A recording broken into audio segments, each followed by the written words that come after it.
Hello everyone, welcome to my channel. मैं हूं सुमन बीजल। और आप लोग नोटिस कर रहे होंगे कि आपके एग्जाम्स कितने आपके लाइन वाइज लाइंड अप है। यहाँ पे एक के बाद बस एग्जाम्स कंडक्ट ही हुए जा रहे हैं। और मैंने ये देखा है कि स्टूडेंट्स बड़ी अपनी नादानी में कैंडिडेट्स एक चीज कर बैठते हैं। जैसे आपका लिटरेचर का एग्जाम है तो आप लिटरेचर पे फोकस करते हो और ग्रामर को भूल जाते हो। ग्रामर एक ऐसा आपका सब्जेक्ट है, एक ऐसा एरिया है जहाँ पे आप कंप्लीट स्कोर लेके आ सकते हो यहाँ पे। और ये एक एक नंबर आपके कंपटीशन में आपको मेरिट पर लेकर आ सकता है, आपको यहाँ पे ऊपर नीचे हो सकता है। तो इसलिए एक एक नंबर को छोटा मत समझो। अगर जिस आपके फील्ड में आपको श्योरिटी है कि हाँ भाई इस फील्ड में हम पूरे नंबर ला सकते हैं, तो उसको जरूर साथ में लेके चलो। और इसी को ध्यान में रखते हुए आज से आपकी ग्रामर सीरीज को यहाँ पे स्टार्ट किया जा रहा है, जहाँ पे हम डेली आपका ग्रामर के थोड़े थोड़े क्वेश्चंस को प्रैक्टिस करेंगे। ठीक है, so let's start without wasting our first time. आपका देखो यहाँ पे, identify the correctly punctuated sentence. इन चारों में से कौन सा करेक्टली पंचुएटेड सेंटेंस है आपका? She asked why are you late, she asked why are you late. ये सारे के सारे हैं। यहाँ पे पंचुएशन में कहाँ गड़बड़ हो रही है? तो जो गड़बड़ हो रही है यहाँ पे आपका, वो सब में गड़बड़ हो रही है सिवाय आपके बी में। तो बी आपका यहाँ पे करेक्ट आंसर हो जाएगा, क्योंकि यहाँ पे आपका एकदम पंचुएशन करेक्ट तरीके से यूज हो रखा है। यहाँ पे देखिए, अब गड़बड़ देखिए क्या है यहाँ पे। पहले तो देखो, ये कौन सा आपका स्पीच किस फॉर्म में लिखा हुआ है? स्पीच कैसा है आपका? डायरेक्ट स्पीच में लिखा है। तो कॉमा कहाँ पे आया है? कोटेशन मार्क से पहले आया है, विच इज एब्सोल्युटली करेक्ट। और क्वेश्चन कहाँ पे है? क्वेश्चन भी आपके कोटेशन मार्क्स के इनसाइड में है। तो ये आपका एक कोटेड पार्ट हो गया इस क्वेश्चन का, तो इसलिए सही जा रहा है यहाँ पे। पहला देखो क्यों गड़बड़ है यहाँ पे। यहाँ पे ये गड़बड़ इसलिए क्योंकि कॉमा गायब कर दिया यहाँ पे, तो इसको ऐसे एलिमिनेट कर दो आप यहाँ पे, है ना, क्योंकि कॉमा आना चाहिए। और दूसरा क्वेश्चन मार्क आपके कोटेशन के बाहर है, ये गड़बड़ है यहाँ पे। सी देखो, she asked why are you late, यहाँ पे कॉमा नहीं है, एलिमिनेट कर दो। यहाँ देखो, she asked why are you late, again same mistake. यहाँ पे आपका क्या दिक्कत आ रही है? यहाँ पे आपका जो कोटेशन मार्क है, इसको आपका बाहर लेकर चले गए हैं। कोटेशन, सॉरी, क्वेश्चन मार्क है, इसको आपका बाहर लेके चले गए कोटेशन मार्क से, जबकि क्वेश्चन मार्क हमेशा कोटेशन के अंदर आना चाहिए। So this is B is the right answer. Wrong placements को ध्यान दो। ये पंचुएशन वाले क्वेश्चंस में छोटी छोटी सी अगर आप फोकस नहीं करोगे तो नंबर चले जाएंगे। नेक्स्ट आओ, choose the sentence with correct parallelism. Correct parallelism किस में यूज हो रखा है यार? तो करेक्ट, पहले तो ये बताओ कि पैरेललिज्म होता क्या है। ये होता है जहां पे आप सेम ग्रामेटिकल फॉर्म्स को यूज कर रहे हो। तो कौन सा करेक्ट आंसर है यहाँ पे? जैसे she likes dancing to swim and reading, या फिर she likes to dance swimming and to read, या she likes dancing swimming and reading, या she likes dance swim and reading. कौन सा सही आंसर है यहाँ पे? तो करेक्ट होगा आपका यहाँ पे आपका सी, क्योंकि यहाँ पे डांसिंग, स्विमिंग, रीडिंग तीनों ग्रामेटिकली सेम फॉर्म में है ना। अब यहाँ पे देखो, पहला वाला देखो क्या गड़बड़ है। इन्होंने बोला डांसिंग, आईएनजी यहाँ लगा दिया, लेकिन यहाँ टू स्विम और फिर रीडिंग लगा दिया, तो एलिमिनेट कर दो। सेम ग्रामेटिकल फॉर्म में नहीं जा रहे इसलिए। अगेन सेम प्रॉब्लम है, to dance swimming to read कर दिया, जबकि टू स्विम लिखते तो ये सही होता। डी देखो, she likes dance swim and reading, अगर यहाँ पे रीड लिखा होता तो ये सही जाता, पर रीडिंग लग दिया, तो इसको एलिमिनेट कर दो और सी आपका यहाँ पे करेक्ट आंसर हो जाएगा। ठीक है, नेक्स्ट आ जाओ, identify the correct transformation. Active to passive करना है आपने। People believe he is honest, ठीक है, अब इसको पैसिव में लेके जाना है। अब क्या करेक्ट आंसर होगा आपका यहाँ पे? देखो, ए बी सी डी में से करेक्ट आंसर क्या हो जाएगा? पैसिव स्ट्रक्चर जो होता है वर्ब्स का, अब ये जैसे आपके जो आप ये वर्ड्स यूज करते हो, इस तरह के ये जो वर्ब्स यूज करते हो, बिलीव, थिंक, है ना, से, इस तरह के वर्ब्स आते हैं, तो ये कैसे हो जाएगा? इसके साथ में क्या आएगा? He is believe to be, plus फिर जो आप एडजेक्टिव नाउन लगा दोगे तो वो करेक्ट आंसर हो जाएगा आपका यहाँ पे। तो करेक्ट आंसर क्या आएगा आपका यहाँ पे? करेक्ट आंसर आ जाएगा यहाँ पे आपका B, he is believe to be honest आ जाएगा आपका इस तरीके से आंसर यहाँ पे। अब देखो ए क्यों गलत है? ही इज बिलीव्ड ऑनेस्ट, क्या हो रहा है यहाँ पे? Believed honest, to be missing है ना यहाँ पे, तो इसको एलिमिनेट कर दो, टू बी आना चाहिए था यहाँ पे आपका। ठीक है, तो ग्रामेटिकली इनकम्प्लीट है। फिर बोल रहा है he is believed as honest, ये तो कोई करेक्ट कोलोकेशन ही नहीं है, एज तो आ ही नहीं सकता यहाँ पे, टू बी आएगा आपका यहाँ पे। ठीक है, अब ये बोल रहा है he is believed being honest. Being honest आपके आफ्टर बिलीव्ड के स्ट्रक्चर के साथ में नहीं आता है, तो इसलिए ये ग्रामेटिकली इनकरेक्ट है आपका। नेक्स्ट आओ, करेक्ट प्रिपोजिशन आपने लगानी है यहाँ पे। She was accused dash negligence, तो यहाँ पे अक्यूज्ड के साथ में कौन सा फिक्स्ड कोलोकेशन आपका हमेशा आता है? तो अक्यूज्ड के साथ में फिक्स्ड कोलोकेशन हमेशा आएगा आपका ऑफ, तो B is the right answer. Accused for गलत है आपका, स्टैंडर्ड इंग्लिश में ही आपका फिट नहीं बैठता है यहाँ पे, और ऑन कभी नहीं आएगा ये, है ना। और अक्यूज्ड विद, अगेन ये इसको यूज नहीं करोगे यहाँ पे। अक्यूज्ड विद, ये आपके सिर्फ इंस्ट्रूमेंट्स के साथ में यूज होता है यहाँ पे, जैसे अक्यूज्ड विद अ वेपन हो गया यहाँ पे, अगर वेपन का यूज किया होता तब आप इसको लगाते विद अ, लेकिन ऐसे नहीं आएगा, ऑफ में नहीं आएगा यहाँ पे, ठीक है। So it is not used with abstract nouns के साथ में इसको यूज नहीं किया जाता है। Find the grammatically correct sentence, कौन सा सेंटेंस आपका ग्रामेटिकली करेक्ट है यहाँ पे। पहले तो देखो ईच क्या हो गया, ईच आपका सिंगुलर हो गया यहाँ पे, है ना। तो वर्ब के साथ क्या होएगा आपका, वर्ब भी आपका सिंगुलर ही आएगा, तो करेक्ट आंसर कौन सा हो जाएगा इन सब में, बी आपका करेक्ट आंसर हो जाएगा। Each of the girls has a gift, each के साथ में वर्ब हमेशा हैज आएगा। गर्ल्स प्लूरल है, लेकिन आपने यहाँ पे आपके जो सेंटेंसेस होते हैं ईच, एवरीवन, इन सब के बाद में आपको आपका जो वर्ब होता है उससे पहले पे ध्यान देना होता है यहाँ पे, ठीक है। तो ये आपको ध्यान रखना है। इसमें देखो each of the girls have a gift, इसको आप एलिमिनेट कर दोगे यहाँ पे, है ना। फिर देखो each of the girl has a gift, ये भी सही जा रहा है यहाँ पे, बी और C they both are correct. Sorry नहीं नहीं नहीं नहीं, ये गर्ल्स नहीं है, ये गर्ल लिखा हुआ है यहाँ पे, तो इनकरेक्ट है यहाँ पे, ठीक है। इसको एलिमिनेट कर दो यहाँ पे। देखो छोटी छोटी सी रीडिंग मेरे से भी मिस हो गया यहाँ पे आप इसको मिस कर देते तो आपका आंसर भी गलत हो जाता, तो ध्यान रखो। Each of the girls has, each of the नहीं है यहाँ पे, तो आप इसको एलिमिनेट कर दो। तो छोटी छोटी चीजों पे फोकस करो और करेक्ट आंसर होगा यहाँ पे आपका बी होगा यहाँ पे, ठीक है। मिसिंग आर्टिकल यहाँ पे, it should be each of the girls होना चाहिए था, ठीक है। नेक्स्ट आओ, if I dash you I would apologise, आपको करेक्ट कंडीशनल वर्ड यहाँ पे फ्रेज आपको यूज करना है। क्या यूज करोगे आप, वर्ब लगा, सॉरी क्या वर्ब यूज करोगे आप यहाँ पे, तो ये बता रहा है यहाँ पे। देखो जब आपके इस तरह की चीजें आपके सेंटेंसेस आते हैं ना, जब हम कोई इमेजिनरी या अनरियल सिचुएशन की बात करते हैं तब हम इसके साथ में वर्ड लगाते हैं, यानी इफ आई वर यू, यानी कि अगर मैं हो तुम होती, है ना। तो ये क्या क्रिएट कर रहे हैं यहाँ पे, आपका एक इंग्लिश सब्जेक्टिव मूड को यूज करता है यहाँ पे। तो सब्जेक्टिव में आई के साथ भी वर आता है, ठीक है। वॉज इसलिए नहीं आता, आप गड़बड़ हो जाएगा यहाँ पे इसको, तो इसीलिए इफ आई वर यू लगाओगे यहाँ पे। पर अब ये वॉज क्यों नहीं आएगा, वॉज ग्रामर रूल के हिसाब से अनरियल कंडीशन में नहीं लगाया जाता है। एम का बात करो तो प्रेजेंट सिंपल यूज नहीं होता इमेजिनरी के लिए, ठीक है। हैड बीन का बात करो ये थर्ड कंडीशनल होता है। इफ आई हैड बीन, जो यहाँ कॉन्टेक्स्ट नहीं है आपका यहाँ पे, इसलिए इसको एलिमिनेट कर दो इन सबको, ठीक है। तो करेक्ट आंसर होगा आपका बी वर। नेक्स्ट देखो, spot the error, neither the students nor the teacher were late, क्या करेक्ट आंसर होगा यहाँ पे आपका, तो आपका जो करेक्ट आंसर होगा वो होगा यहाँ पे आपका वर पे आ जाएगा। क्यों वर पे आएगा आपका यहाँ पे, देखो ये जो आपके वर्ड्स होते हैं नीदर नॉर वाले, ये जो वर्ब आपको ध्यान देना होता है नियरेस्ट सब्जेक्ट के हिसाब से आपका वर्ब आता है यहाँ पे। तो नियरेस्ट सब्जेक्ट कौन सा आपका यहाँ पे, नियरेस्ट सब्जेक्ट आपका टीचर है यहाँ पे, आपका वर्ब के पास में जो है टीचर है ना। तो टीचर कैसा है, सिंगुलर है पर प्लूरल है, सिंगुलर है तो वर्ब भी सिंगुलर होगा, इसलिए टीचर वॉज लेट होना चाहिए था यहाँ पे, ये है इसकी जगह यहाँ पे आपका वॉज आना चाहिए था, ना कि आपका वर आना चाहिए था, ठीक है। बाकी सब आपका करेक्ट है यहाँ पे। नेक्स्ट आओ, choose the correct article usage, he is dash honest man and dash university professor, क्या करेक्ट आंसर होगा यहाँ पे आपका, करेक्ट आंसर को बताइए मुझे। तो आप यहाँ पे देखेंगे करेक्ट आंसर है आपका A, he is an honest man and a university professor. अब देखो ऑनेस्ट कैसे स्टार्ट हो रहा है आपका, होने को तो ये एच साउंड है यहाँ पे, अगर आप अपना वॉवल वाला लॉजिक को यूज करोगे तो भाई ये तो वॉवल साउंड से नहीं कॉन्सोनेंट से स्टार्ट हो रहा है, तो ये गड़बड़ हो जाएगा यहाँ पे। You have to focus on the sound, sound कैसा आ रहा है, ओ वाला साउंड आ रहा है, ओ साउंड कैसा है, वॉवल साउंड है, तो इसीलिए एन ऑनेस्ट मैन हो गया।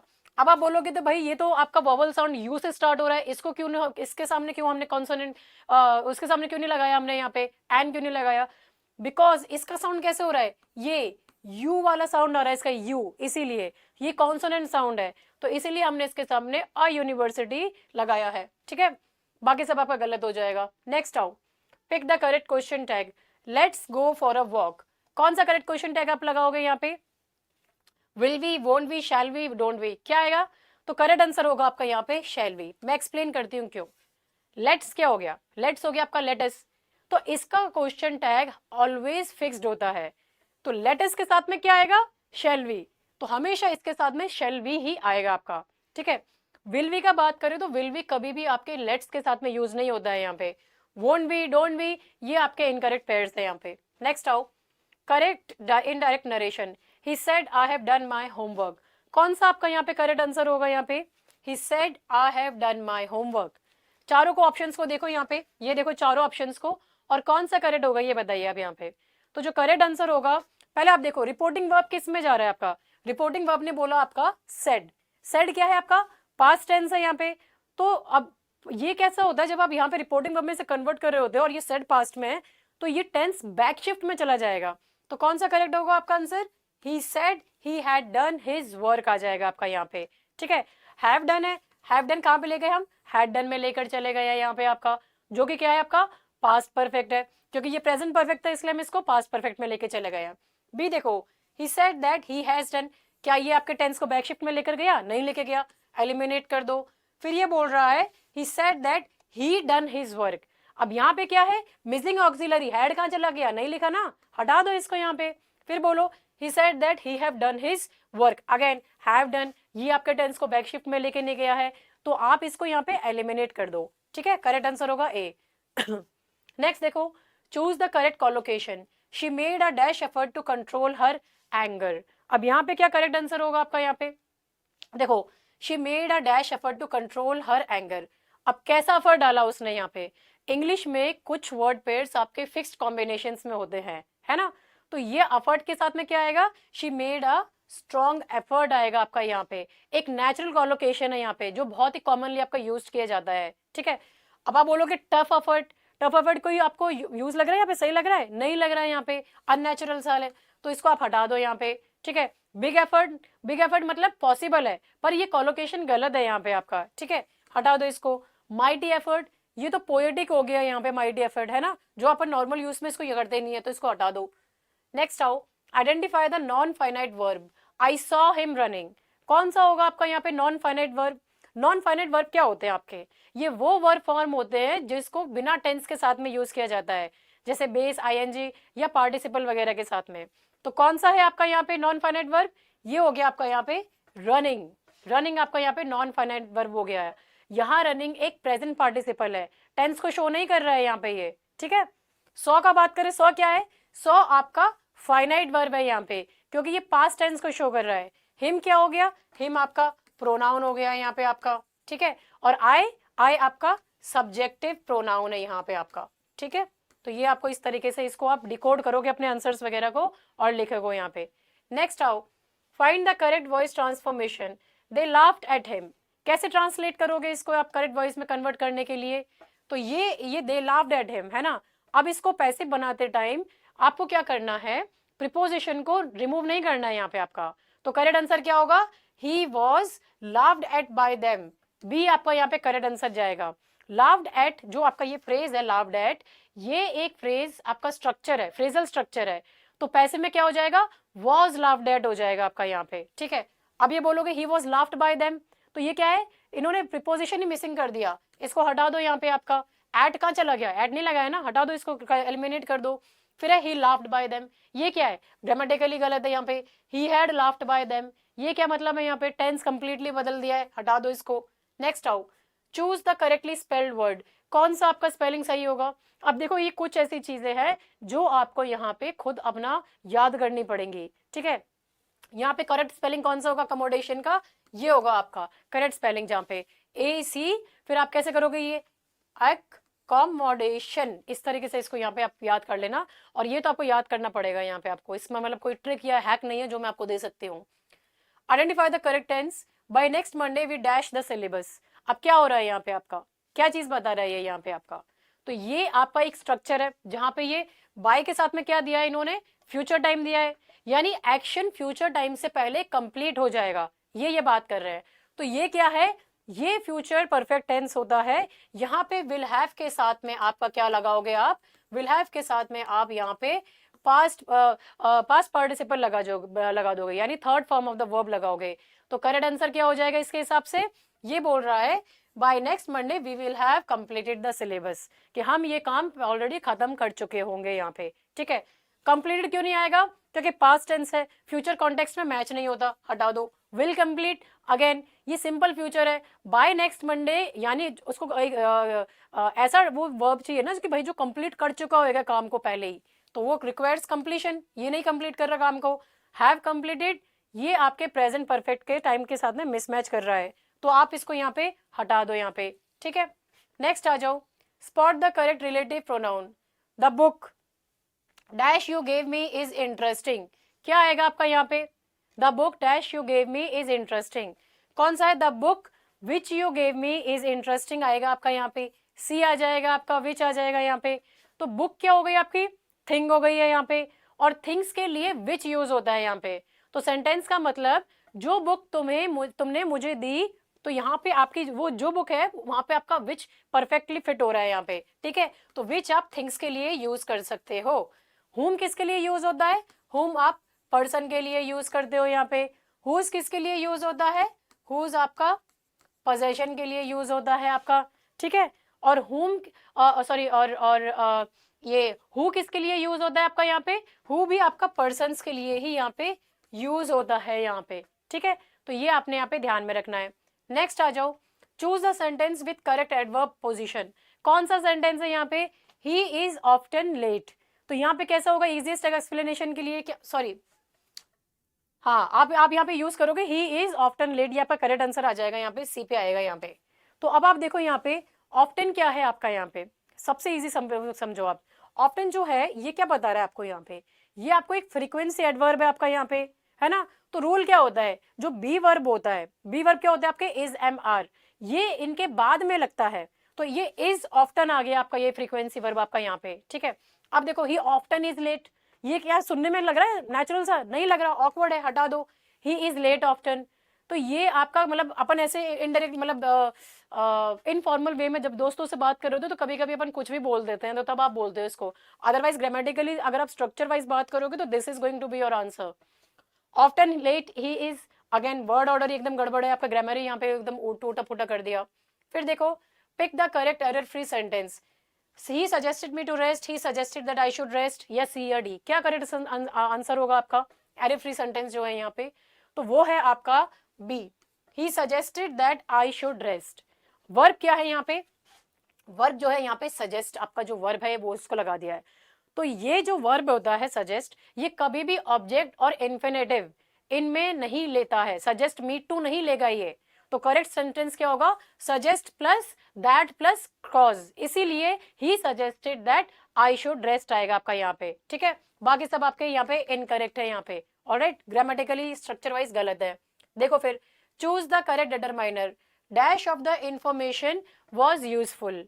तो ये क्या बोल रहा है? कौन सी इंफॉर्मेशन? इंफॉर्मेशन क्या होता है आपका यहाँ पे? इंफॉर्मेशन आपका अनकाउंटेबल नाउन है कि नहीं है? तो इसीलिए आप लगाओगे अनकाउंटेबल नाउन के साथ में मच को लगा दोगे। अनकाउंटेबल के साथ मच आता है ना मैनी आएगा, ना फ्यू आएगा, ना सेवरल आएगा, यहाँ पे सिर्फ मच ही आएगा आपका यहाँ पे। मैनी किसके साथ में लगाओगे आप यहाँ पे? मैनी आप लगाते हो काउंटेबल प्लूरल्स के लिए लगाते हो आप यहाँ पे, ठीक है। तो ये आपको यहाँ पे ध्यान में रखना है। फ्यू किसके साथ में लगाते हो? ये भी आप काउंटेबल प्लूरल्स के साथ में ही लगाते हो। सेवरल, ये भी आप काउंटेबल प्लूरल्स के साथ में ही लगाते हो यहाँ पे।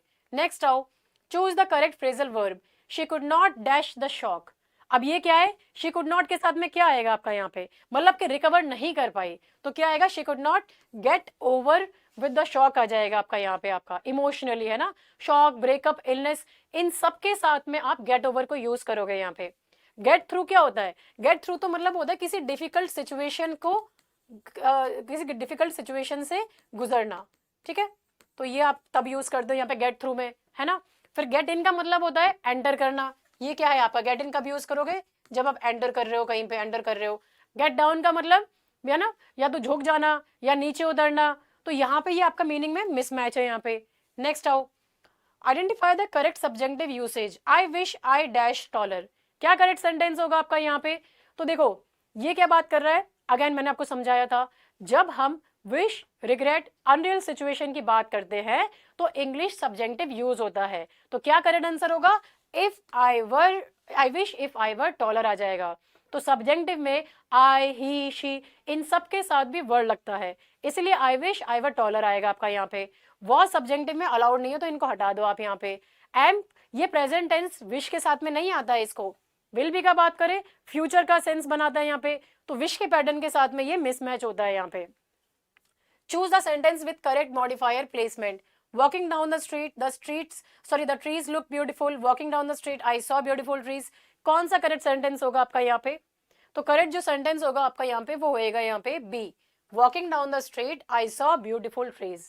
ओपनिंग मॉडिफायर क्या दिया इन्होंने? walking down the street, ये ओपनिंग मॉडिफायर हो गया है। तो जिस सब्जेक्ट ने चलना है वो इमिडिएटली बाद होना चाहिए इसके साथ में।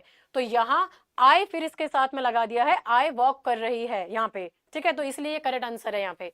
ए देखो, walking down the street the trees looked beautiful. तो ये ट्रीज तो वॉक नहीं कर सकते ना, तो इसीलिए इसको हटा दो, यहाँ पे आई आना चाहिए था। I saw walking beautiful trees.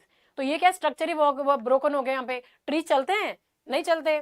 The beautiful trees walking word seen, ये क्या है? अगेन पूरा मीनिंग डिस्टॉर्ट कर दिया, ग्रामर को ही तोड़ दिया। Correct conjunction usage, he is honest dash he is poor. क्या आंसर होगा यहाँ पे आपका? Honest versus poor. ऑनेस्ट है लेकिन पुअर है, वर्सेस लगा दो यहाँ पे। तो क्या दिखा रहा है? कॉन्ट्रास्ट दिखा रहा है। तो कॉन्ट्रास्ट दिखाने के लिए बेस्ट कंजंक्शन यूज होता है आपका येट, ठीक है। येट को यूज करेंगे लाइक बट की तरह यहाँ पे आपका, ठीक है। तो ये होगा आपका यहाँ पे करेक्ट आंसर। फॉर रीजन बताता है, कॉन्ट्रास्ट नहीं बताता है। It shows reason not contrast. और का बात करें हम यहाँ पे, और आपकी चॉइस को शो कर रहा है यहाँ पे आपका। एज का बात करें हम यहाँ पे, तो ये रीजन या मीनिंग या बिकॉज आपका बताता है यहाँ पे, ठीक है। इनको देख लेना आप। नेक्स्ट आओ, correct error identification, hardly had we arrived when it started raining. क्या करेक्ट आंसर होगा यहाँ पे आपका? तो देखो, फॉर्मल ग्रामर क्या बोलती है? हार्डली, व्हेन, इनके साथ में करेक्ट पेयर कौन से होते हैं? हार्डली के साथ में हमेशा व्हेन आता है आपका यहाँ पे आपका। पर आपके जो एग्जाम्स वगैरह होते हैं इनमें कई बार हार्डली के साथ बिफोर को भी प्रेफर किया जाता है। तो करेक्ट आंसर क्या होगा? हार्डली, ये आ जाएगा आपका। Hardly had he arrived when it started raining, ठीक है। तो ये ध्यान में रखना है, ठीक है। सेंटेंस करेक्ट है आपका यहाँ पे, लेकिन एग्जाम में कभी कभी ये आपका गड़बड़ करवा देते हैं। तो व्हेन को बिफोर होना चाहिए था यहाँ पे आपका, ठीक है। बाकी सब आपके करेक्टली इंट्रोड्यूसरी हो रखे हैं यहाँ पे। Choose the correct gerund usage, dash early is a good habit. क्या है? अच्छी क्या है? अब देखो यहाँ पे इस सेंटेंस में क्या है, जब वर्ब सब्जेक्ट की तरह यूज होता है तो जेरंड के साथ क्या लगता है? आईएनजी लग जाता है। तो ये क्या है? Waking early. ये आपका सही करेक्ट आंसर होगा यहाँ पे। Waking early is a good habit यहाँ पे बताया गया है यहाँ पे, ठीक है। वेक का बात करें तो बेस फॉर्म है, सब्जेक्ट के लिए नेचुरल नहीं है। वेक्स का बात करें, सिंगुलर वर्ब लग रहा है यहाँ पे, तो सेंस गलत है आपका। टू वेक का बात करें तो ये आपका इन्फिनिटिव पॉसिबल है, पर ग्रामर में एग्जाम्स में जेरंड प्रेफर्ड आंसर नहीं है आपका, मतलब जेरंड प्रेफर्ड आंसर होता है यहाँ पे आपका। वेकिंग करेक्ट आंसर हो जाएगा आपका। Replace the underline part, he denied to help me. अब क्या गड़बड़ हो रही है? He denied to help. अब देखो, ये आपका आंसर आना चाहिए था यहाँ पे आपका रिफ्यूज टू हेल्प होना चाहिए था आपका यहाँ पे। डिनाई का स्ट्रक्चर क्या होता है? डिनाई, डिनाई के साथ में आप क्या लगाओगे? डिनाई प्लस नाउन को लगा दोगे आप यहाँ पे, है ना, जो भी आपका नाउन है या डिनाई है, और प्लस दैट, और प्लस जो भी उसका क्लॉज लग रहा है उसका, वो क्लॉज को आप यहाँ पे कंटिन्यू कर दोगे यहाँ पे। जैसे अगर आप यहाँ पे लिखता ही डिनाइड द एलिगेशन, है ना, ही डिनाइड दैट ही हेल्प्ड, आप इस तरीके से लिखते थे। लेकिन यहाँ पे इन्होंने क्या लिखा? डिनाइड के साथ में टू लगा दिया, टू प्लस वर्ब। तो ये गलत होता है यहाँ पे आपका। यहाँ मीनिंग है उसने मदद करने से मना किया, तो करेक्ट वर्ब यहाँ पे यूज होगा रिफ्यूज आएगा आपका यहाँ पे, ठीक है। बाकी सब गलत है। नेक्स्ट आओ, identify the correct prefix usage. कौन सा आपका करेक्ट प्रीफिक्स यहाँ पे लगाया गया है? तो करेक्ट आंसर देखो, करेक्ट आपका कैसे यूज लगाओगे यहाँ पे आपका, ये आपका करेक्ट आंसर होगा यहाँ पे बी, इरिवर्सिबल। अब इरिवर्सिबल का ऑपोजिट बनाते टाइम करेक्ट प्रीफिक्स क्या है? इर। रिवर्सिबल का क्या है? इरिवर्सिबल है यहाँ पे। और क्यों? क्योंकि रूट वर्ड जो होते हैं, जो आपके स्टार्ट होते हैं री के साथ में, ये आपके आर साउंड से स्टार्ट होते हैं। तो इर हो गया यहाँ पे आपका, तो ये इरिवर्सिबल हो गया यहाँ पे आपका, ठीक है। इसको ध्यान में रखना है। नेक्स्ट आओ, she bought a dash dress. कैसी ड्रेस उसने ली है यहाँ पे आपका, वो आपको यहाँ पे यूज करना है। तो she bought a lovely dress को आप यहाँ पे यूज कर दोगे, लवली यहाँ पे लगा दोगे। तो इंग्लिश में एडजेक्टिव ऑर्डर का बहुत गोल्डन रूल है। क्या है? ओपिनियन, ओपिनियन से ए जाती है, फिर कलर, फिर मटेरियल, फिर नाउन। तो ये ऑर्डर आपको यहाँ पे यूज करना है। Lovely, old, red silk dress. तो lovely, old, red silk dress आपका हो गया यहाँ पे आपका, ठीक है। तो इस तरीके से इस ऑर्डर में आप लगाओगे। तो करेक्ट आंसर है she bought a lovely dress, आप लगा दोगे यहाँ पे आपका, ठीक है। तो करेक्ट आंसर क्या होगा यहाँ पे आपका? करेक्ट आंसर हो जाएगा यहाँ पे आपका ए हो जाएगा। लवली ओल्ड रेड सिल्क लगा देंगे आप यहाँ पे, ठीक है। नेक्स्ट आ जाओ, pick the correct homophone usage, the जज asked them to dash the truth. क्या होगा करेक्ट आंसर यहाँ पे आपका? द जज asked them to dash the truth. क्या होगा? तो ये है द जज asked them to bare the truth आ जाएगा यहाँ पे आपका। बेयर का मतलब क्या होता है? भालू नहीं, एंड्योर करना, टॉलरेट करना या कैरी करना। तो सेंटेंस का मीनिंग क्या बोल रहा है, सच का बर्दाश्त करो, नहीं तो अपने या तो सच को फेस करो। तो बेयर द ट्रूथ ये हो गया यहाँ पे आपका, ठीक है। बाकी क्यों गलत है, ये बेयर का मतलब क्या है, नेकेड या विदाउट कवरिंग हो गया, और ये बियर ये तो वो आपका एल्कोहल हो गया, यहाँ पे इररिलेवेंट है। एंड बेयर ये कोई वर्ड ही नहीं होता, इसको हटा दो यहाँ पे। Choose the correct idiomatic form, he kick the bucket means, क्या मतलब है ही किक द बकेट मीन्स, इसका मतलब है ही डाइड, ये इसका मतलब होता है ही किक द बकेट का मतलब सी होगा इसका correct answer. Kick the bucket मतलब टू डाई। तो ये आपका एक ह्यूमरस या इडियोटिक वे में इसको यूज किया है। ये इडियम आपके काफी बार लिटरेचर और ग्रामर एग्जाम्स में यूज किया जाता है यहाँ पे, ठीक है। तो ये आपको यहाँ पे ध्यान में रखना है, ऑलराइट। सो ये थे आपके यहाँ पे आपके सारे के सारे ग्रामर रिलेटेड एमसीक्यूज। आप इसका पीडीएफ विद्वान ऐप में स्टडी मटेरियल वाले सेक्शन में जाके देख सकते हैं, ठीक है। तो ये आप देख लीजिएगा वहाँ पे आपका, और मैं आपको दिखा देती हूँ यहाँ पे आपका ये देखिए, ये आपका विद्वान ऐप है, यहाँ पे आप इसको चेक कर सकते हैं।